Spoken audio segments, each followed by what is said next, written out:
Good morning, everyone, and happy Sunday. Welcome to my Sunday Soulful Conversation. I'm Charlotte McGinnis, and as always, thank you for tuning in and joining me here on Sundays or at your convenience at a later time. Either way, if you like what you hear, feel free to pass it along, share the good words, and if not, that's okay too. Also, please feel free to pipe in with any comments, feedback, questions you might have regarding the conversation, and I love to have a dialogue, address questions. You don't have to agree with anything or that I have to say at all, but as they say in certain rooms, take what you like and leave the rest. So with that, I'm going to just remind you that we have our prayer ministry. You can go to my website, charlottemcginnis.com, click on the prayer ministry link and submit your request, or you can reach out to me on text, Facebook, what have you. But anyway, we'd be happy to get the prayer team to work, sending intent and love for the greatest outcome that includes only the divine will of love of God. So good morning, Sue Fogelman. Happy to see you here. Still don't know why some names pop up and some don't, but those that pop up, it's great to see you. So, and there's Marie, wherever Marie could be, she's our world traveler. Well, it's great to see everybody. And before I get started, I want to say Ellen and I, we have some wonderful friends that we've known almost the whole time we've been here, 20 years in North Carolina. And it's a family from Mexico who we've watched their kids grow up, and Israel has been just such a wonderful support for us in so many ways. If there's ever a problem or whatever, he's there. He's just a great craftsman, painter, and more importantly, a great human being. And yesterday we were invited to his daughter. It's hard to believe that Andrea, graduated from high school, going to college this fall. Actually, first person in his family, first generation to go to college, which is remarkable, and congrats. But the party, I have to say, a lot of people there, maybe 100. I said the graduation parties were not like this when we were kids, and there was a lot of people there, a lot of joy, a spread of food you can imagine, beautiful music. Good morning, Molly. Desserts out, so many desserts, and they had a piñata and on and on. It was really an amazing experience, and you could just feel the love and support from everybody there, wishing Andrea the best on her journey to University of North Carolina in Wilmington. So I just want to say that it was, I would say 90% of the people there were Hispanic, beautiful people, kind, loving, and just grateful to have these beautiful souls in our life. And it was a wonderful experience. So just wanted to wish Andrea a very happy graduation and much success in the future. So here we go. Well, I'm going to talk about the Four Noble Truths of Buddhism and move into one or two other things. But as we, I think we can all agree that every day is presenting itself with another growth opportunity, another opportunity for forgiveness, another opportunity to dig deeper, to go, to do our best to overcome the world, to really put things into practice that help us to navigate through these challenging times with more peace and understanding and compassion. And sometimes it's just not easy. And I was sharing with a friend yesterday. I hadn't seen him in quite a while. And, brief little political issue came up.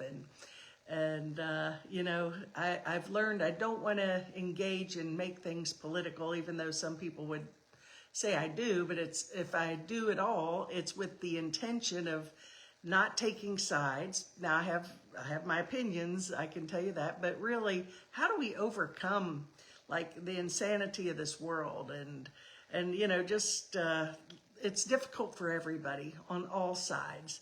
And I know that the blame game and the attack is not getting us to where we want to be, because I'm speaking to an enlightened group of people here every week who I know are choosing to live in the highest realm of consciousness they possibly can. And we're supporting each other in that process. And I would say in that process that taking sides is not necessarily the most enlightened perspective. So how can we really be in the world, not of the world? Well, back to what I've talked about a zillion times over the past months is the Buddhist monks who walked 2,000 miles, just one step at a time, holding, grounding peace in the world every step. And I found that to be so inspiring, so, for everybody. I mean, I think every soul on the planet was impacted because it was the purity of intent and above the battleground and how they chose to show up. And it wasn't holding signs and taking a side and this and that. And it was just the pure intent. So we're going to explore a little bit today about those Four Noble Truths, because, as my talk, last week, living from soul is so important when we know that who we are and identify with our truth, which is what this will help us to reveal, the talk today. We know that all is well with my soul, and whatever's going on ain't none of my business. Good thing it ain't real, all that. And if I get an understanding that if we get hooked, we're cooked. So, you can turn on the news, or you can hear a tidbit of something and take the bait, and then we're cooked, and there goes our peace. Well, the good news is that we are here to understand that, oops, I did it again. When there's a song from, I don't know who did that song, but one of the pop girls did it. Anyway, oops, I did it again, but don't beat yourself up. Just pick yourself up, dust yourself off, and choose again. And so returning to soul and learning how to live a more peaceful, contemplative, kind, loving existence. And we all have it within us. It's just a decision to do so. And so these Four Noble Truths are very powerful, very simple, simple, but maybe not the easiest thing to implement. And I say that without wanting to give us an out. Well, it's not easy, this spiritual path, but it's not. But I think we can make excuses why we want to stay stuck in our nonsense and in our fear and in our division, in our judgment, and we can build a case around that. And I think we all are guilty of that to some degree. Or we can say, nope, not buying into that anymore. So the Noble Truths, there's many paths to God. I love the statement from A Course in Miracles that says, although a universal theology is impossible, a universal experience is not only possible, but necessary. So, many paths to God. Even the Course in Miracles says, this ain't the only way. It's not the only way. Ain't. I sound like a hillbilly, but it's not the only way. So anyway, what about the Four Noble Truths? Well, they are the foundational teachings of Buddhism, first taught by Siddhartha Gautama, that was the Buddha, his name. His birth name, Siddhartha Gautama, and he shared these noble truths after his enlightenment. They describe the nature of suffering, its cause, and its cessation, and how we can end it, how we can get off this karmic wheel. Again, karma, we've talked about that over the years many times, and we say, well, it's their karma, it's my karma. That if we believe in that, we're just going to keep perpetuating. If we believe that history repeats itself, we're going to keep repeating it, because it's our collective belief that's creating our experience. So we can step off the wheel anytime, by the way. How do you do that? Forgive the past for yourself and others, and be present, and then the past is over. So there's no karma to be had. And, sometimes I think we can all agree. I don't want to put thoughts in your mind. I'll put it and just share from me. Sometimes I'd like to say, oh, their karma's going to be bad for what they're doing. But even that, I sort of have to, okay, Charlotte, come back to soul, do what you know. And, but karma is a very tempting thing to latch on to, especially when we see somebody who's just doing something we judged as awful or whatever, or ourselves, right? So anyway, the first truth, the first pillar, the first noble truth is the truth of suffering, and it's called the dukkha. And life is marked by suffering, dissatisfaction, and stress. Well, suffering, yep, I think we can all relate to suffering, dissatisfaction, and stress. I can relate to the stress one, not so much anymore. It's much better than it's been in the past, and I'm grateful for that. But suffering can be physical pain, illness, death, that physical suffering, the pain of being in physical pain. And I know many people go through extreme pain every day.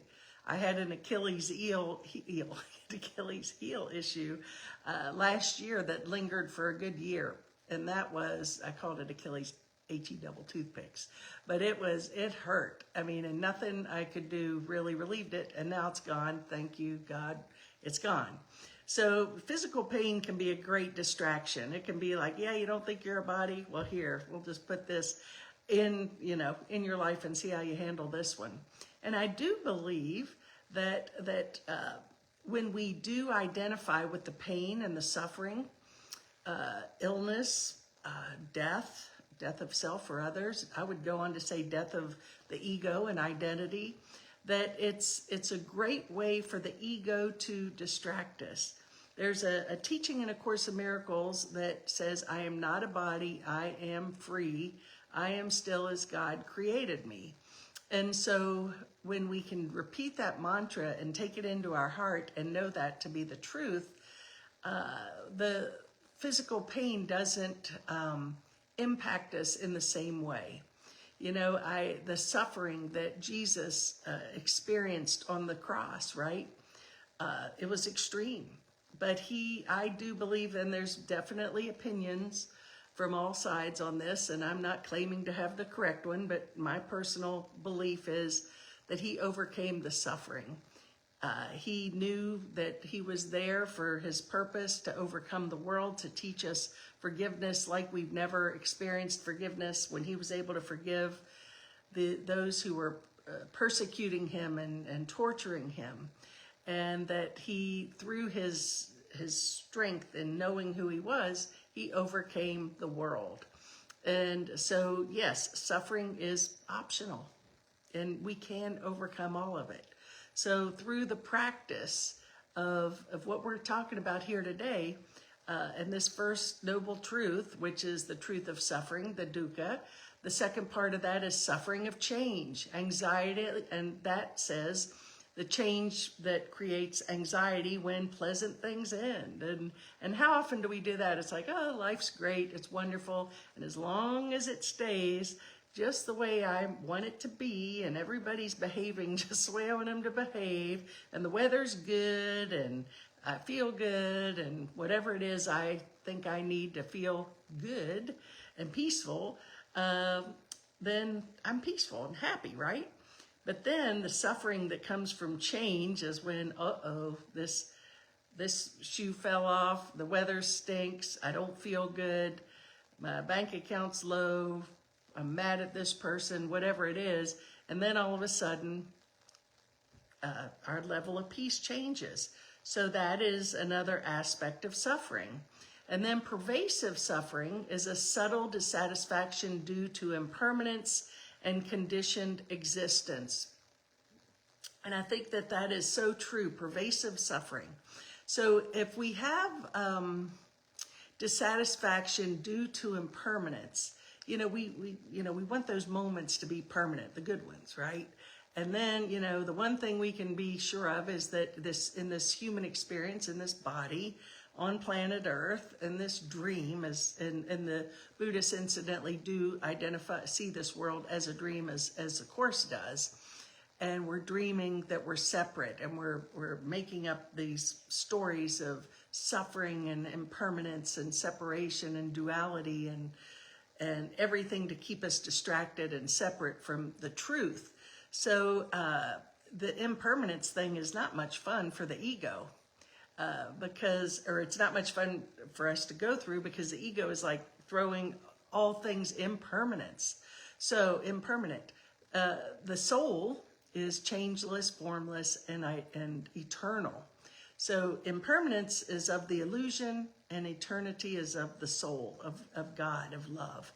And so the suffering, that's the first noble truth.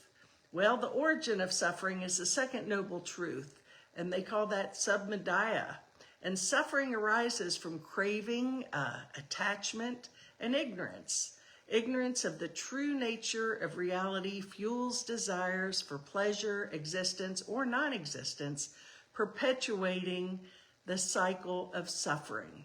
So suffering, again, attachment, craving, oh, I gotta have this, and oh, if I don't have this, I'm not gonna be okay. And we're trying to, our prayers of petition, God, please give me this. And ultimately, I think the ladder of awareness, I think prayers are like, God, fix this, change this. I need money. I need to feel better. I need blah, blah, blah, blah, blah. But ultimate prayer is what we're going to get into in just a moment, further into the conversation. But ultimately, thy will be done, and trusting in that prayer is the highest form of prayer that we can tune into. That's why I know many of you guys that are on the prayer team, which if you're not, I'd invite you to be. Let me know if you want to be. Love to have you join us.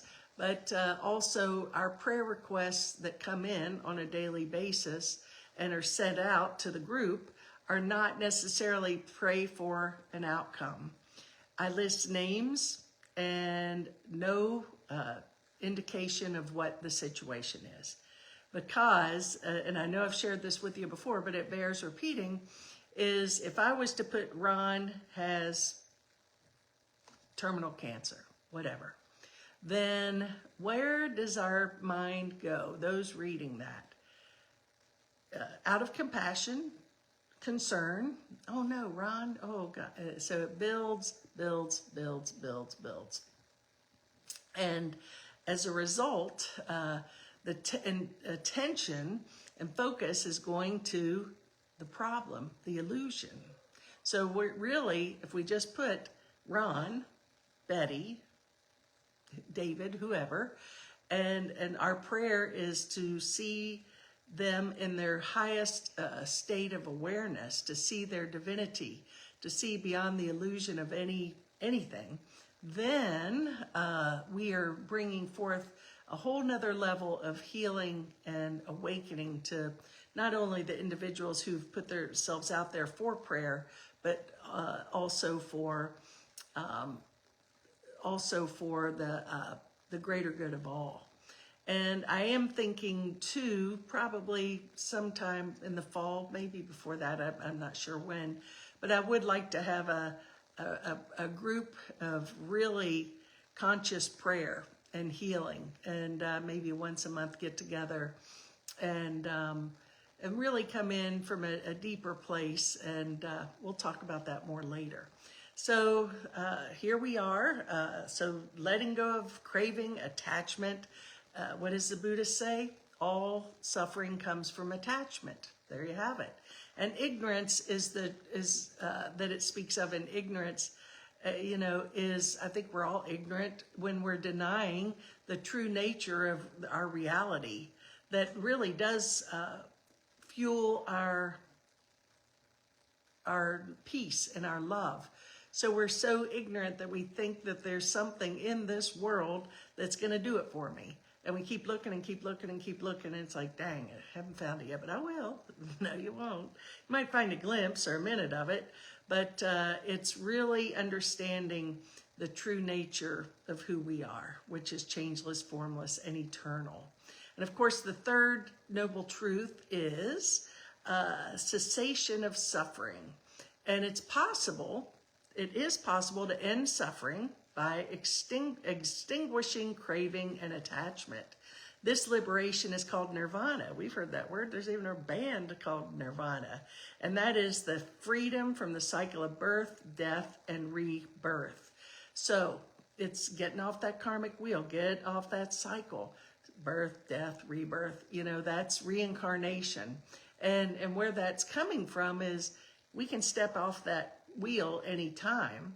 And if we haven't looked, but we have to learn our lessons, we have to do our work and realize that I don't have to reincarnate and come back and karmically fulfill whatever I think I need to do.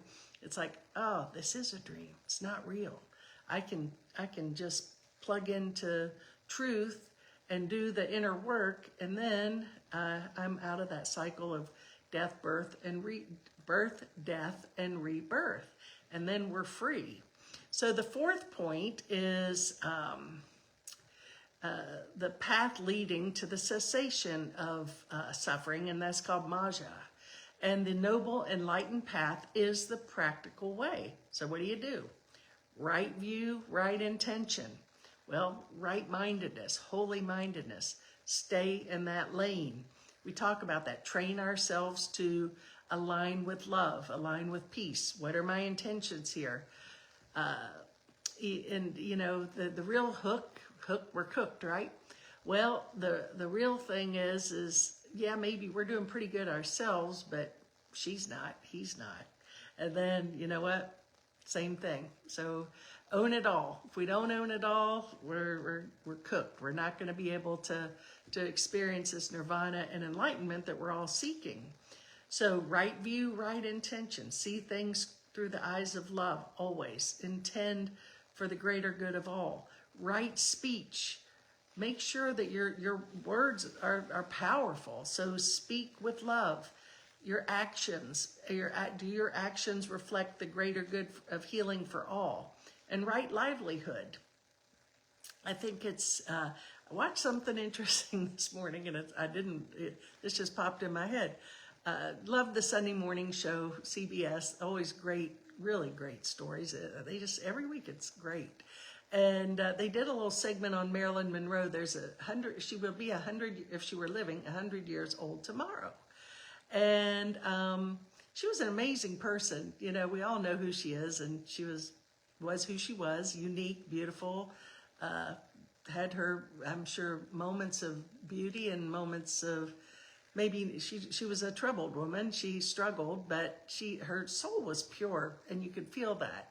And there was a part in that segment where they had, in her last interview, she had said, I don't have aspirations to be a millionaire. I just want to have enough to live comfortably and to take care of people I like. And, here she is, all this diamonds are a girl's best friend and all this glitz and glamour and Hollywood and politicians and all these connections that she had. And yet the simplicity stayed there. The rest she was fully aware, in my perception, that it was all, she knew it was all just a play. It was an act. And that's really what her right livelihood, even though she had chosen the livelihood of playing that role, she in turn, I think, carried that sense of knowing with her. And she struggled, there's no question, but it was really an eye-opener for me. If you can find it, you can probably find it on YouTube, I guess, or CBS somewhere. But anyway, so moving forward, right effort, right mindfulness, and right concentration. So what's this saying? We need to change how we view the world, stay in our heart, stay in intention of love, watch our words are things, right action, right livelihood, effort. Everything we do is with the intention of mindfulness and healing and bringing more peace and awareness to not only ourselves, mindfulness, and then right concentration. So, our thoughts are things and that we're constantly creating. So it is a practice that we have to be vigilant for God, for love, and love's kingdom only, right? So the significance of these truths are, number one, as I said, it was, these truths came from Buddha after his enlightenment. And he shared these as a diagnosis for our human condition, which is suffering. A practical framework for transformation, which, as I shared, would be just pay attention, watch your thoughts, tune into love, stay on that path, and understand that we do have the power. We just have to be vigilant and choose to tap into this. And it's a great framework for. It's just a simple model, right? These Four Noble Truths are like nothing we've never heard before. It's just when are we gonna integrate it? And I know we are integrating it. I think every person who's here every week is on a different place than you were yesterday or 5 minutes ago. Where we are evolving, we are waking up. So that's the beauty of it. Well, I want to move on a little bit to, of course, I'm. I can't see him today, but over my shoulder here, Paramahansa Yogananda, a wonderful spiritual teacher. I've always connected with his teachings. He definitely came here and planted some good seeds. Didn't live a long life. He came and did what he needed to do, knew he was going to leave the planet, didn't mind it a bit, and here today, gone tomorrow, right? But certainly blessed this world, and he is still, I know, with us in our hearts, as is Jesus and Buddha and other masters, if we just choose to tap in to that. Well, he's talking about Nirvikalpa Samadhi. Nirvikalpa Samadhi. So I was curious. I know Samadhi, but this Nirvikalpa popped up, and I'm like, okay, well, what is that? Well, I'm going to tell you. The highest state of Samadhi is when we're in the world, but not of it, carrying on our duties, but every moment conscious of God. It's the end of all limiting desires and attachments. Delusions are vanquished, and that is the true end of the world. So this is the end of the world as we know it is, I believe, going from duality to non-duality. That we're, the highest state is to be in the world, not of it. Every moment we're in communication and conscious of God. Everything that these Four Noble Truths were sharing with us is the path from the illusion to truth. We're already there. Back to the statement in the introduction of A Course in Miracles, it says, the Course doesn't aim at teaching the meaning of love or God, for that's beyond what can be taught. It does aim at removing the blocks to the awareness of love's presence, which is our natural inheritance. So removing the blocks means that the ego's not there to help us remove the blocks. We can't think our way out of it. We can't get another degree to show us the way. It's actually removing, letting go, being more simple-minded, knowing that there is an intelligence that exceeds anything that any degree or book can offer us. But we value those, don't we? Oh, I got 4 degrees and I went to this college. And, it's wonderful and in many aspects can be helpful, but our identity and our craving for those and success is like where I think we sort of get off the wheel a little bit, the wheel to heaven. So one thing that again, as the end of all limiting desires and attachments. Well, I don't know if you've seen this. I've watched it a couple of times. Joe Rogan had Greg Braden on months back for an interview talking about Greg's book, and I've talked about it many times talked about Greg for years. But he, the pure human, and really with this, very much in alignment from a different context, a perspective maybe, but certainly with the same intent and end result. Greg speaks of the fact that, you know, what lies within us exceeds anything that lives outside of us, including AI. And AI is, you know, even the Pope this week shared his concerns with the potential of AI to keep us asleep, distracted, yearning, whatever it is. And so as if with everything, AI can be used for ego or holy purposes, can be used to heal or divide, control or give liberation. So he talked about, you know, that we think that AI is grand and wonderful, and I'm sure there are aspects that are. But he shared when the trips that he made to, Greg did, many trips to where he took groups to Tibet and met with these monks who really had the consciousness, which I would say would be this nirvikalpa consciousness, which was union with God, non-duality, which I believe masters who are self-realized and awake live there. And this is what the ego, okay, if there is a devil, I would say it's the ego, and the ego is trying to keep us asleep and keep us thinking that we're so evolved that AI is going to fix it all for us.